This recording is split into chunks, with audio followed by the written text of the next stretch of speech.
Good evening, everyone. Welcome to the School Committee of the Whole meeting. Today is Tuesday, December 21st, 2021, and the time is 5:19 p.m. Can we have a roll call of the members, please? Mr. Bronson Rizzo, Mr. D'Ambrosio, Mr. Ferranti, Here. Ms. Gravellisi, Here. Mr. Sonella, Present. Ms. Thai, Mayor Arrigo. I just want to make note that Mrs. Rizzo is present on the Zoom meeting, and that I know we're about 20 minutes late getting this meeting started. There is quite a bit of traffic. I know that Ms. Tai is on her way and hopefully will be here soon, and I believe the mayor will be joining us as well. Thank you, Dr. Kelly. Okay, we will start with agenda item number 1, consent calendar, approval of the minutes. So moved. Second.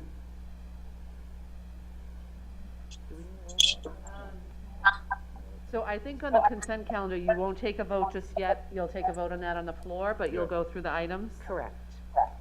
Okay, the next agenda item is the warrants that are attached. Do any members have any questions? Mr. Ferranti? Thank you, Ms. Gravellisi. Matt, on page 1,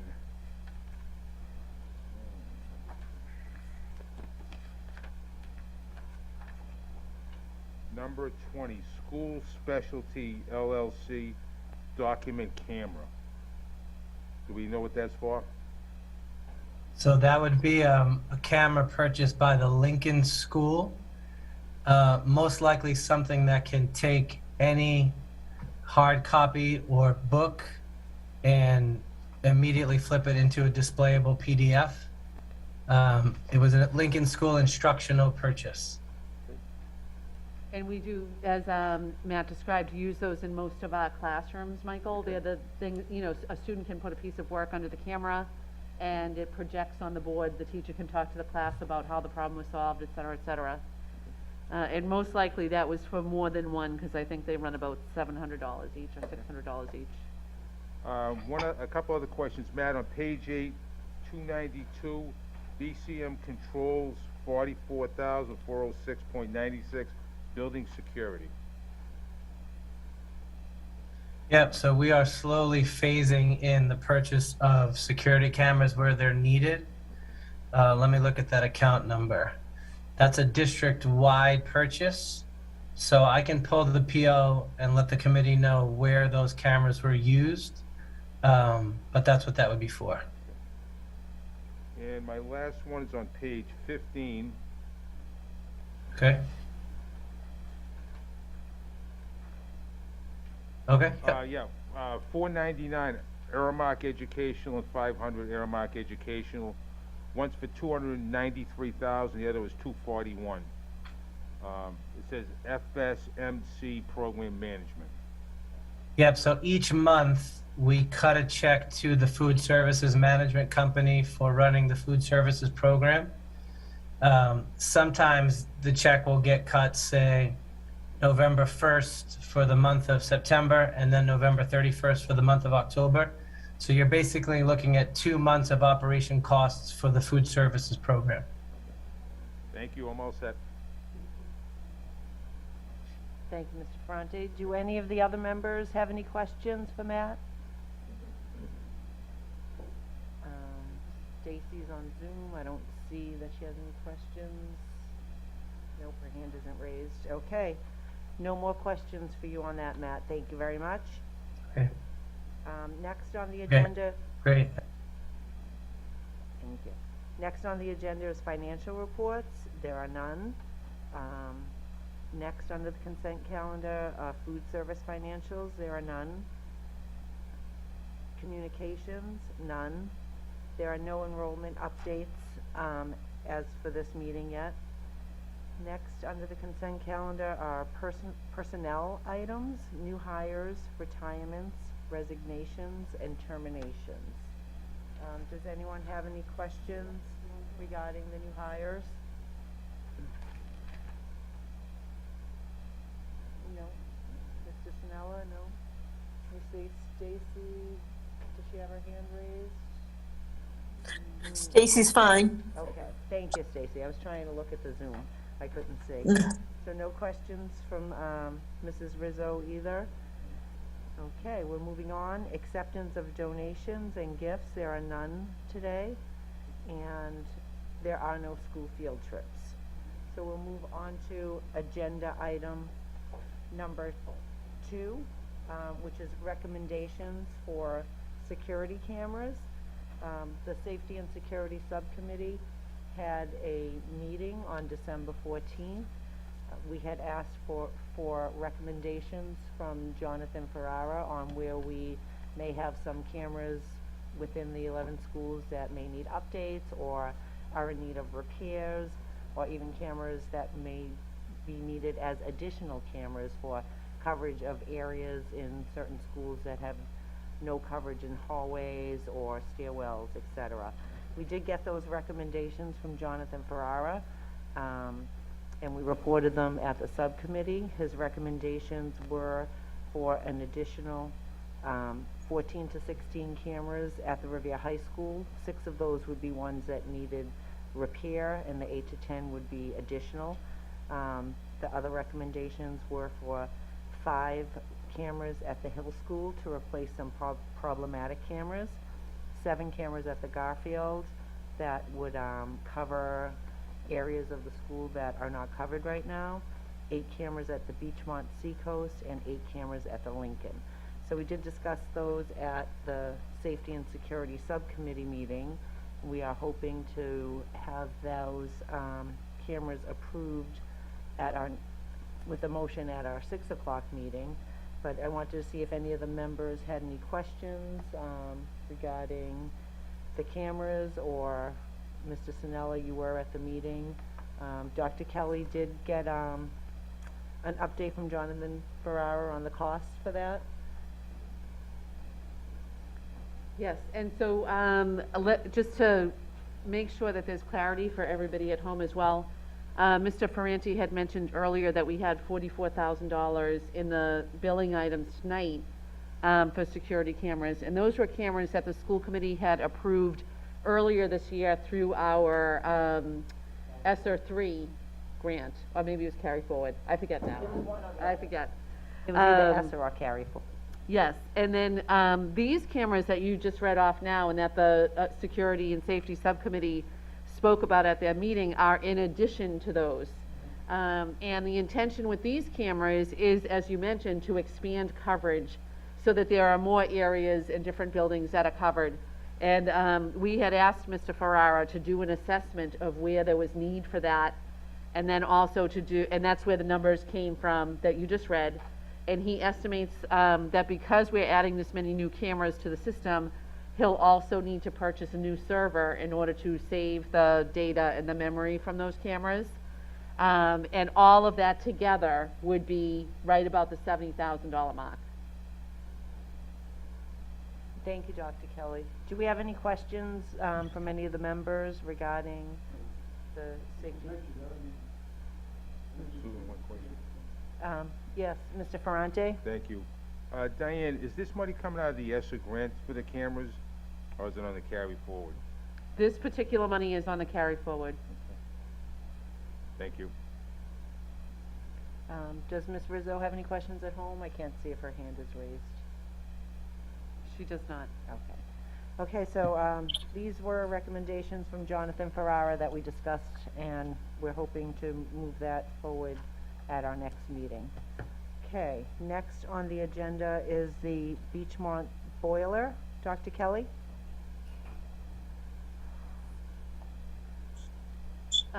Thank you, Mrs. Gravellisi. So on the Beechmont Boiler, as you know, we were very pleased that we were accepted into the accelerated repair project through the MSBA for 2 projects this year, and one is the boiler replacement project at the Beechmont School, and the other is a windows and door replacement program at the Lincoln School.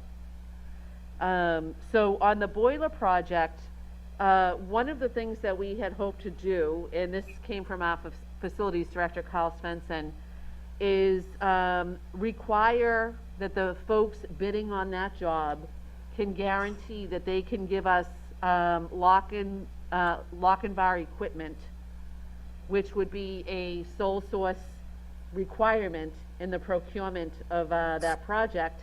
And the reason Mr. Svensson and our owner's project manager and those who are consulting with us on this construction project are requesting that this sole source be approved is because that's already used in 5 of our 8 buildings. So this would be a 6th out of 8 building that is using the same software system and mechanisms to control that, which makes it easier for the facilities department to maintain those boilers. And so with your packet for the regular meeting agenda is a letter from Mr. Svensson requesting that you approve the sole source bid for that project. So I just wanted to share that information and see if there were any questions, and the hope is that at your regular meeting there'll be a motion to approve that. Are there any questions from any members? I am all set, thank you. Thank you, Mrs. Rizzo. Mr. Snell, good? Susan, 1 second. Okay. I think it's important to know that, I think the costs came in are about 2.6, 2.7 million approximately, and that we get reimbursement of like 76%, so the city's only on the hook for 24%, which I know is a lot of money, but still, consider what we're spending, the reimbursement's really good, so it's something that we really should move forward on. Great. Thank you, Mr. Ferrante. Okay, if there's no further questions, we'll move on to the next agenda item, medical data update issues, And this is one that I wanted to make sure the school committee was aware of, and also folks at home. The high school discovered that there was a problem in the student information system where a nurse was using a side of the program that sends emails to parents to say it's time for your child to have their vaccines updated. And the glitch in that program is that it was attaching student immunization records, which, as you know, are confidential information.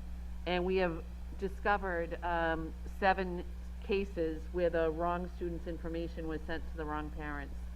And Dr. Perella and the technology team had told the nurses to not use that mechanism.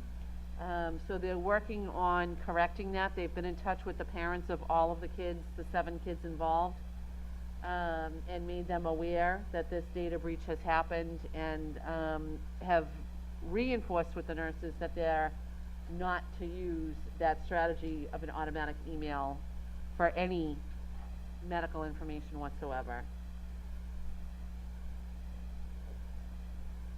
Thank you, Dr. Kelly. Do anyone have any questions on that? No, I'm just happy that it was noticed before anything else happened. And, you know, parents are we want our parents to be comfortable with their students' medical. Yeah. And to that point, Mrs. Rizzo, like that is one of the reasons that we said to the nurses, that's never something that should be electronic. There's no reason for that to be delivered electronically. We can make phone calls to parents and say it's time for immunizations to be updated. We can even send a letter home in the mail. And in that way, we can be sure that they're getting the message we want them to get without any technology glitches attached. Yes, Mrs. Snella? Through the superintendent, this wasn't made known when we bought the software? I mean, We bought the software for other reasons. It manages the student medical information.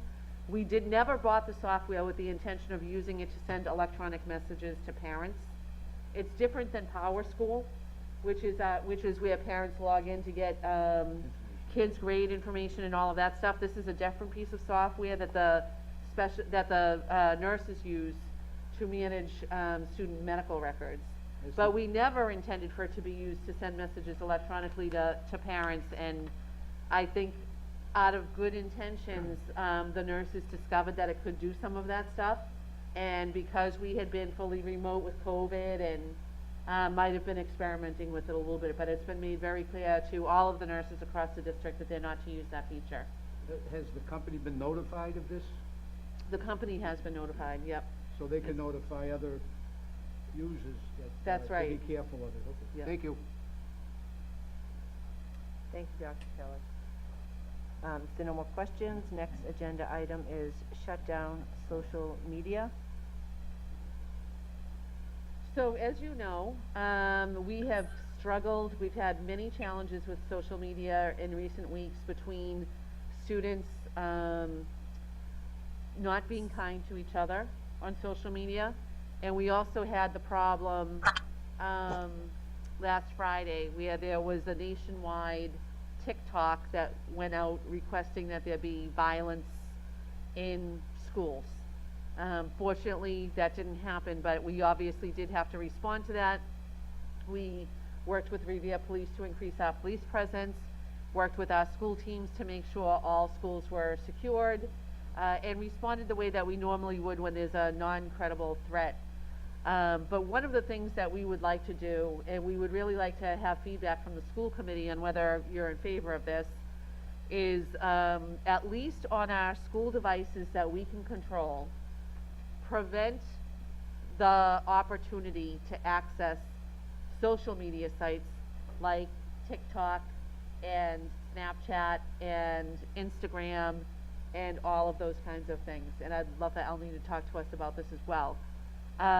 We won't be able to completely block it because kids who can access things from their personal phones will still be able to do that, but we feel like if we can at least block it on our Chromebooks that so many of the kids are using, we can at least bring down the temperature and at least have some time when students are not as impacted by social media. And one other thing that I'll add to that, just as we start thinking about this and moving forward, Dr. Perella held a parent forum last night, and one of the things that came up from parents was we need to reduce the use of cell phones in schools. And there's a lot in that statement.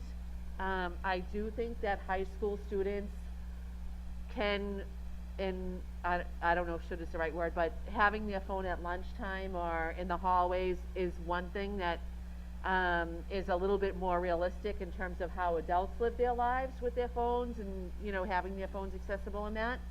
I think it's different when we're talking about having them accessible in class, especially if they have a Chromebook and don't need the phone in order to get connected to technology.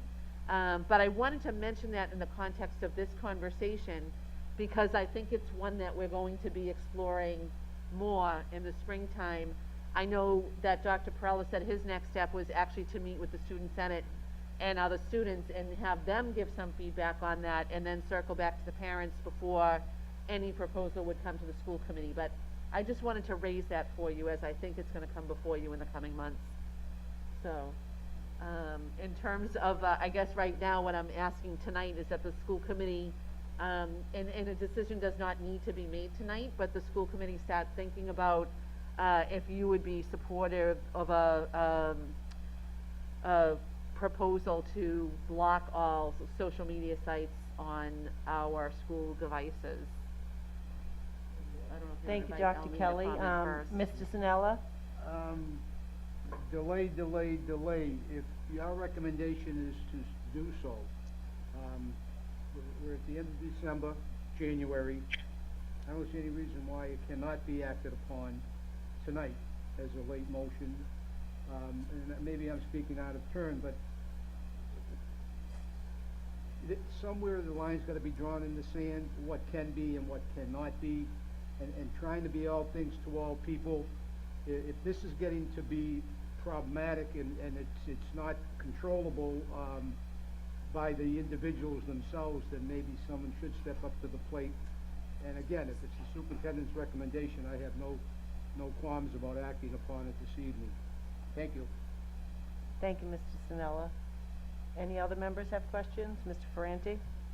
Thanks, Susan. Diane, are we just doing this to the phones of anybody that has, a cell phone in the schools, or are we just doing it for the kids? It would be only school devices, so School really devices. just Chromebooks. Chromebooks, And, okay. so adult phones, student phones, any personal devices, would still have access. I mean, I agree with Mr. Snell. I think it's a good idea, and, you know, I know we don't have a full school committee here, but I think that we should really take action on this tonight. I agree with that. Thank you. Mrs. Rizzo? Yes, Diane, didn't we have a block on social media accounts like 8 to 10 years ago? No? No, we have blocks on sites that, are harmful to children, which I would now argue these social media sites are harmful to children. But we don't have specific blocks on social media sites on all of them, and that's what we would be looking to do. Because I know back in the day when Facebook was popular with students, those were blocked also. Or even if I had my phone in the school, I wouldn't be able to get on Facebook. Yeah, there are Not, some sites, not that I would. yeah, and there are some sites like that that are blocked from the network. And what we would be looking to do with the school committee support is block more of them. I would anticipate that some people will feel like we are overstepping by doing that, but, I don't know, and I would love to hear from LD, I'm sure you'll go there next, but, I just feel like it's getting to the point where it's a little bit toxic for the kids to have to deal with those sites. I definitely agree with what you're saying. I feel like a lot of the things that are happening outside of school has definitely contributed to a lot of the actions that specifically the younger classes have been doing. At first I was concerned with blocking the social media sites because a lot of our Robin's coming to clubs get you. use these social media sites to like advertise and spread Are you awareness coming in the door? for their cause, but if it's just the Oh, okay. computers, then I'm I in the think meeting. it's all right since we'll be able to use our Yes, phones. yeah. So overall, I think this is a great action.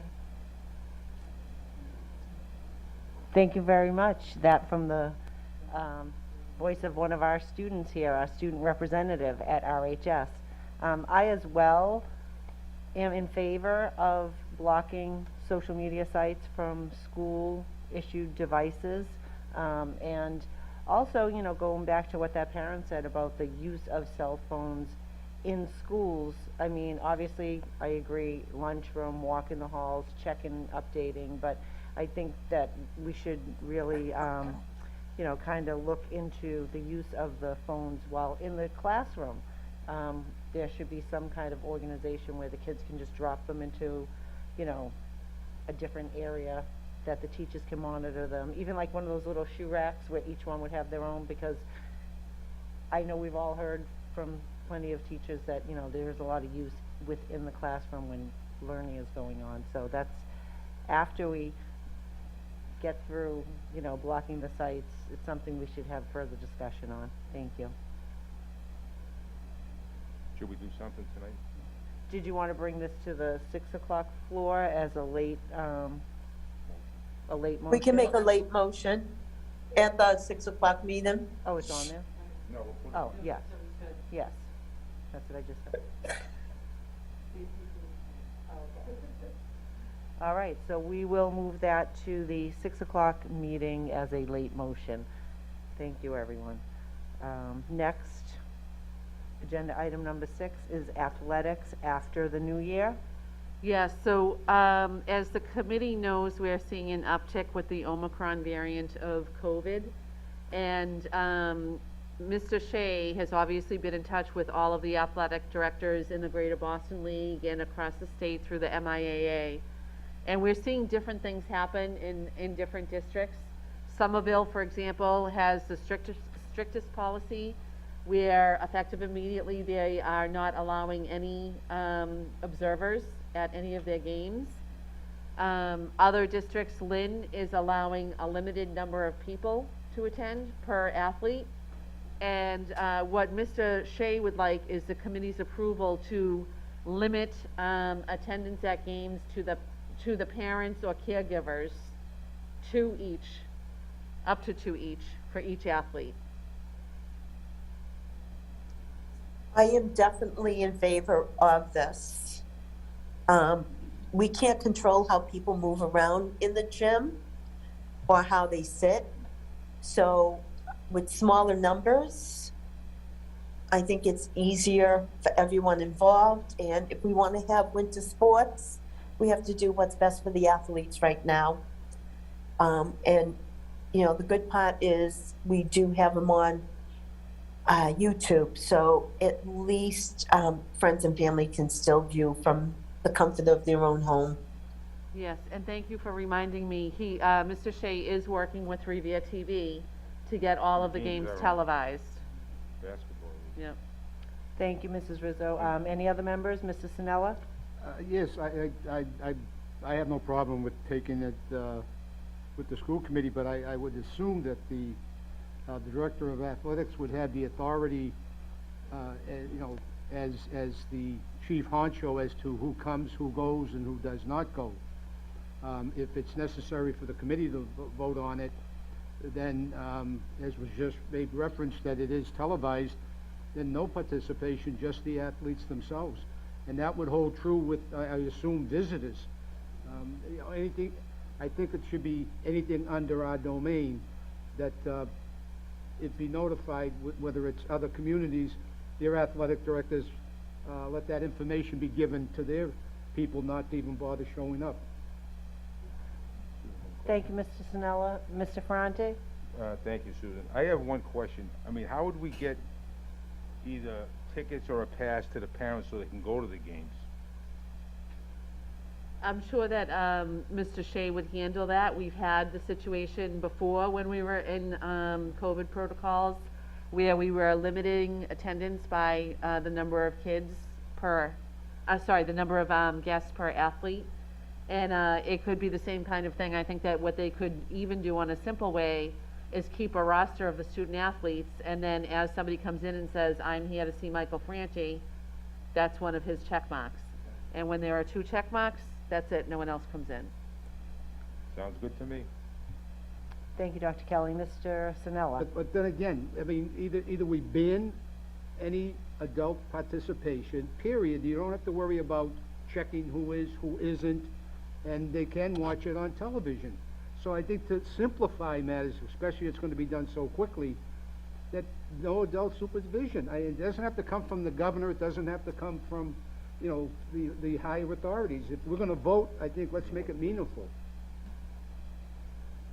Thank you, Mr. Sinella. One more, Susan. Yes, Mr. Ferrante? What do we?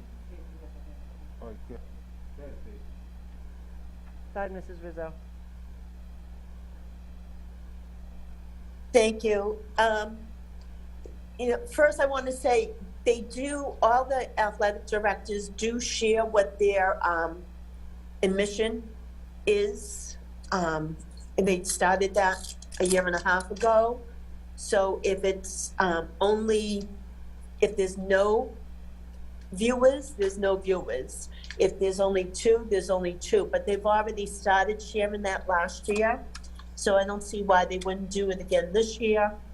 And, you know, it's so easy to say, let's not have anyone attend.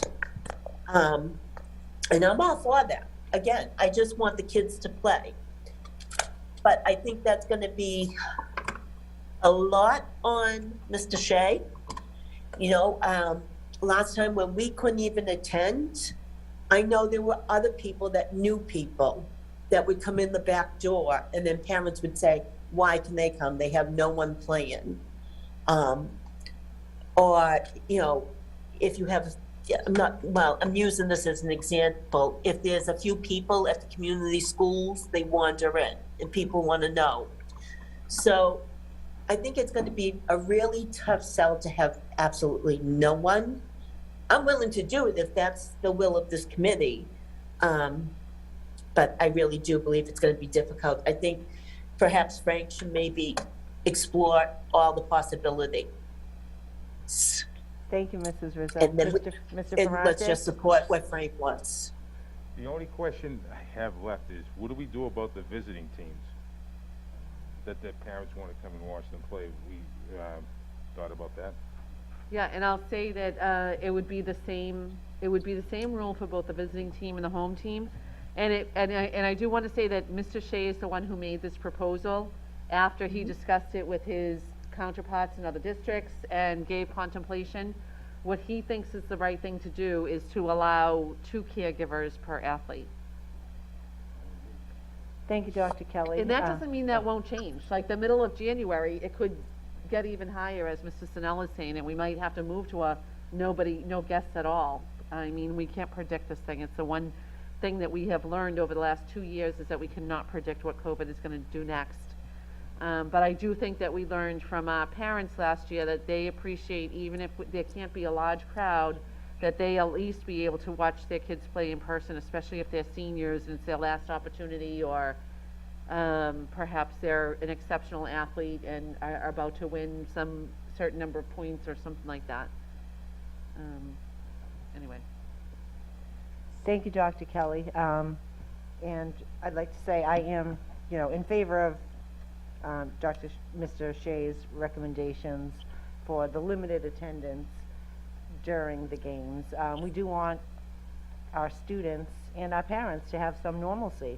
And while we can still allow that to happen, I'd be in favor of that. So would we want to bring this to another late motion on the floor for the 6 o'clock meeting?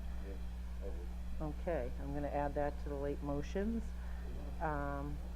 So the motion will be to approve limited attendance to 2 people at athletic events. Very good, thank you. Moving on to the next agenda item, proposed new subrate. Dr. Kelly? Sure, so this is a situation that we've been monitoring over several years, and the school committee has made several adjustments to the hourly rates for substitutes based on changes to the Massachusetts law on minimum wage. And one of the things that you'll see in your packet for the regular meeting is language proposing an increase in the sub rate for our substitutes. And the primary impetus for that was to make sure that all substitutes, regardless of whether they are licensed, have a degree, or don't have either of those things, or have both of them, are at least earning an hourly wage that meets the state's minimum wage requirements. And I can't put my fingers on my copy of it for some reason right now, but my proposal actually exceeds the required minimum rates by just a little bit. And the hope is that by increasing the amount, here it is, okay. By increasing the amount just a little bit, we can entice more people to come in and be substitutes for us. So the required minimum wage on January 1st will be $14.25 per hour. And at a 6.5 hour day, that comes out to $92.65. Where we don't meet that criteria is for substitutes who have no degree, as their current daily rate is $87.75. So it would be one option to simply increase that value to the $92.65. But in order to entice perhaps more people to help us by substituting in the schools, I am actually proposing that the no degree rate go up to $104 a day, which comes out to $16 an hour. That those with a bachelor's degree or higher go to a $117 daily rate, or $18 an hour. And that those who actually have a teaching license go to $130 a day, or $20 an hour. Thank you, Dr. Kelly. Do we have any questions from any of the members? Mrs. Rizzo, I'm not sure if you have your hand up. No hand up. No, Okay. I'm all set and totally agreeable to this. It's hard enough to find substitutes in today's world, but to not pay them a daily wage is ridiculous. But no, it's only a little, but it's a beginning. Thank you, Ms. Rizzo. Mr. Sinella? Susan, thank you. Through you to the superintendent, ancient history, do they still have a central list that all schools draw from, or are the individual schools at liberty to hire their own? So we do still keep a centralized list, which is really a list of people who have undergone the required state training and understand the rules and policies of the Commonwealth in order to be substitutes. However, each school has its favorite subs, and there are subs who like particular schools. Maybe they went to school there or taught there or whatever the case may be, and will only agree to substitute in that school. And so in that regard, schools do have their own list as well. And in addition, if a school recruits substitutes, they just call Danielle, she does an online meeting with the person, does the required training, and then that person is able to be a substitute. All right, the reason I'm asking is, you would have, we had 16 schools back then, call in one list, and the person already got hired by one school, and 5 other people are calling, and it just could be extremely chaotic. Is that still partially in effect, or is it? I would say partially in effect is the right way to describe it. Like, the schools will start with their list of people that they know typically come to their school. If they run through those and don't have enough people, then they'll revert to the city list and try to find more people from there. It's tricky because you can't predict how many substitutes you're going to need on a given day. You can predict when people have a personal day or something like that, but there are always folks who are calling out sick. And as much as the assistant principals try to get enough people on board, especially these days, we're finding it really hard to find substitutes. So they do run into a little bit of that. Thank you, Dr. Kelly, and thank you for those recommendations to increase the pay for our substitute teachers. Well deserved for them. I do not see that on the agenda as a motion. Is that something that the committee would be willing to add as a late motion to the 6 o'clock agenda? Absolutely. No, it's not. Right. It's, is the committee in agreement? Stacy said yes? Yes. Okay, so we'd like to add that as a late motion so that we can have that approved, hopefully ASAP. So that'll be our 3rd late motion added to the 6 o'clock agenda. Next on the agenda is the Harvard Residency Program. So I think you all will recall, this is really just information that I want to give you. Just before COVID, we were working with the Harvard Residency Program, which assigns a doctoral student to school districts to do their, like, in the field research project that ultimately turns into their dissertation.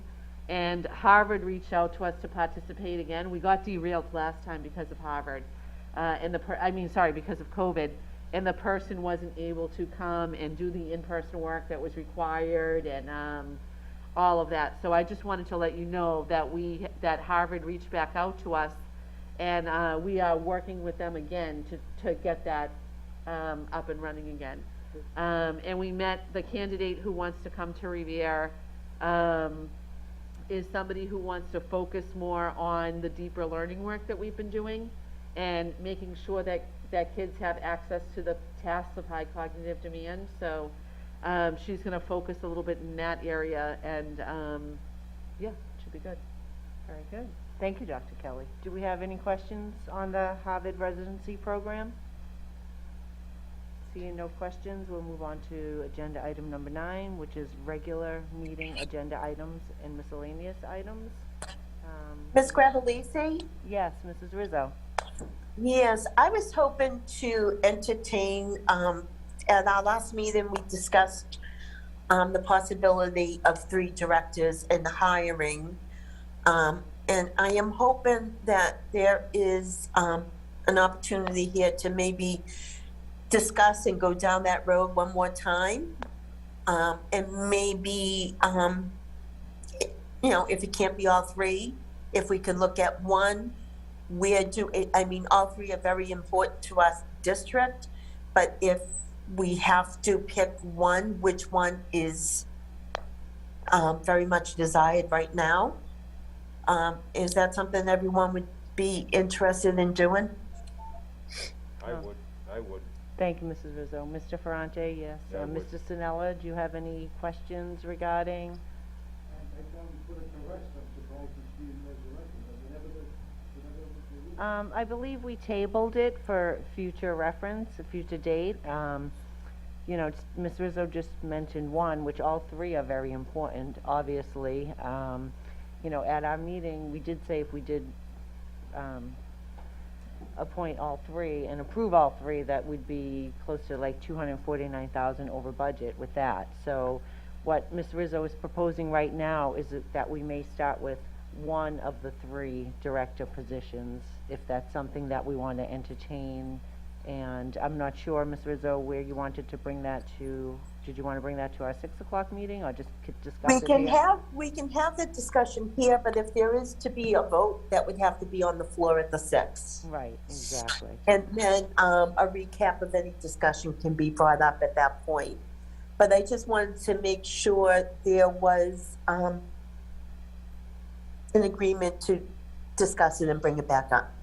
Okay, well, we don't have all of our members here. I think it would be something that we'd all would want to discuss as a committee of the whole. I know this is our committee of the whole meeting, but due to the insane traffic outside of the building because of COVID testing, most of us either couldn't get here or are just arriving. I'd like to make note that Mayor Arrigo just arrived in our meeting. So I'm not sure, do we want to discuss that, or do we want to discuss that at a separate meeting, or? I think, What is that, Ferrante? Michael? I'm sorry. yeah, I think that we should wait until we have the whole committee, so we can all have a say in it. I mean, we're missing 2 people, obviously, because of the traffic issues, but I think we should have a full committee before we do anything on that. Okay, but with those 2 people missing, we're not gonna have those 2 people at the next meeting also. I Correct. believe that, Member D'Ambrosio will be joining the 6 o'clock meeting. At least that's what he texted me earlier today. And hopefully Ms. Ty will be here shortly. I know she's still in traffic. If we have a full committee, then I have no problem bringing it up. Okay, if we have a full committee, because I think that is something important that we all need to discuss. I'm not sure we could bring it up under old business or new old business, since we've discussed it in the past. So hopefully we'll have a full committee soon for our 6 o'clock meeting.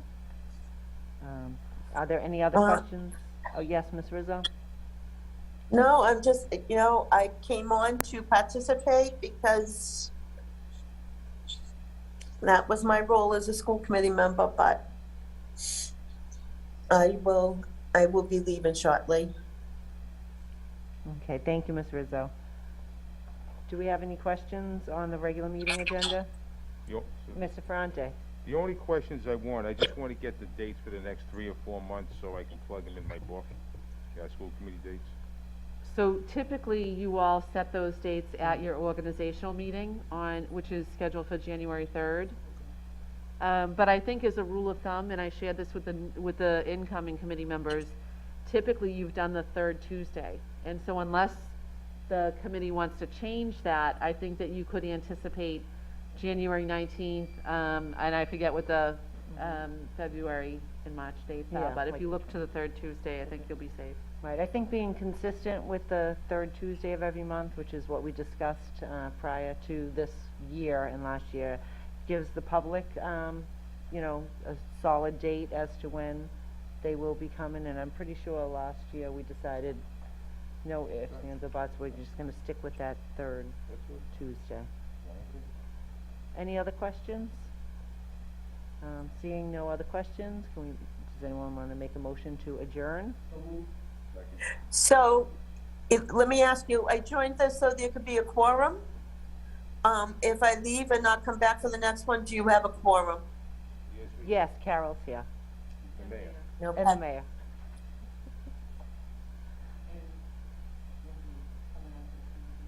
Okay, meeting adjourned. Roll call. Mrs. Bronson Rizzo, Yes. Mr. Ambrosio, Yes. Mr. Ferranti, Yes? Ms. Gravely, Yes. Mr. Sinala, Yes, Ms. Ty. Ms. Ty. Mayor Arrigo. Yes. Meeting adjourned.